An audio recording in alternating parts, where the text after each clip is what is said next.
Je voudrais vous parler des Sudètes. L'affaire des Sudètes, 1938, qui est liée aux accords de Munich, est un exemple du déni des frontières. C'est-à-dire que les frontières anciennes ne sont plus valables. Les Sudètes qui appartenaient à la Tchécoslovaquie vont être rattachés à l'Allemagne. Tout comme il y a d'autres exemples, comme la Cisjordanie qui appartenait à la Jordanie, rattachée à Israël, etc., etc. Alors, il faut bien comprendre ce processus qui nous attend aujourd'hui. Puisque aujourd'hui, on peut penser que ça va se terminer au printemps 2023 par la cession d'une partie de l'Ukraine, enfin les provinces séparatistes, à la Russie. Tout comme on avait cédé les Sudètes à Hitler, et ce serait donc des conditions de paix qui seraient obtenues, comme pour Munich, il y a eu des conditions de paix qui ont été obtenues.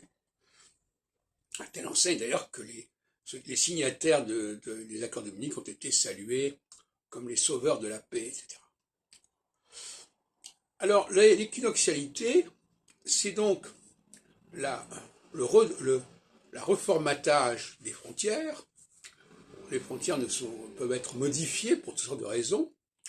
Et c'est aussi l'existence d'autres frontières intérieures. Donc les frontières extérieures ne sont plus tout à fait solides, mais en revanche, il va y avoir un renforcement des frontières intérieures. Les frontières intérieures, c'est les frontières de la société civile, c'est les frontières des différents clivages socio-culturels au sein d'une société donnée.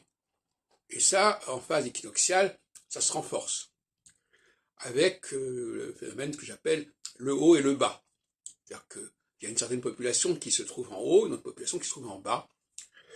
Donc ça, ce sont des frontières sociales qui se substituent au respect religieux des frontières politiques, des frontières géographiques.